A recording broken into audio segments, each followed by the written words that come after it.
Well, a setback for the Biden administration as a union representing 12,000 railroad workers voted against the possible contract agreement between freight rail companies and the 12 unions, raising concerns once again of a possible nationwide strike. Yahoo Finance's Dani Romero and Rick Newman, both of them with me here at the desk today. Dani, let's start with you because you have been speaking to the unions directly. What's the very latest on where these talks stand? Yeah, so I spoke with Peter Kennedy. He is the chief negotiator and strategist, and he says that the main reason why the union did not ratify this tentative deal goes back to the lack of paid sick time. So there is a supplemental sick leave plan that is on the table, but that doesn't include, for example, if your child gets sick and you need to take that day off, it doesn't include in that. So again, there's a discrepancy between what the union wants and needs and what the Presidential Emergency Board had put forward, recommended for this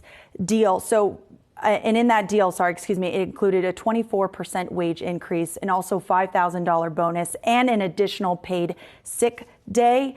But from what the union has been telling me is that they're going to schedule more discussions with the railroad carriers.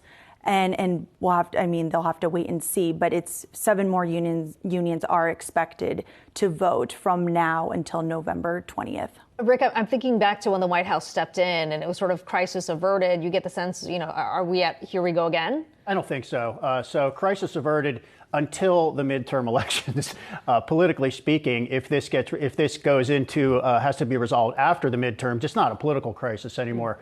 And everything Dani just said, I mean, this sounds like small potatoes, honestly, based on all the concessions they've gotten so far. They've gotten a nice pay increase, better working conditions. So this sounds bridgeable, honestly. But I guess we might, in terms of the political conversation, we might hear Republicans saying, oh, President Biden failed to get this deal done. We could have higher prices because, a strike would drive up the cost of everything that gets shipped by rail, which is a lot of stuff. But it's not going to happen before the midterm. So it's just really not a political story anymore, I don't think. Yeah, so much of this is framed in the context of the midterms. Right. We're less than a month out. Dani, what's the sense right now in terms of the hard line that exists on these key sticking points you just pointed out? How long is this likely to drag out now? Well, like I said, they're scheduling more discussions with the railroad carriers, but the railroad carriers actually responded when the union rejected this tentative deal. They said that they were disappointed, but this morning the union fired back, and we actually have a soundbite, so just take a listen to what they had to say this morning. Frankly, we're disappointed that the railroads were not willing to engage in discussions that would have resulted in paid sick days for our members. So,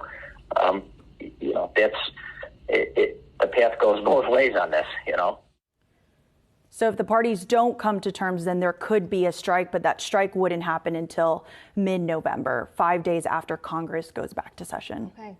Just what the administration wants to hear, right? I predict it's going to get settled. I predict there will be no strike. Okay, well, I'll be watching. Rick and Dani, thanks so much for that.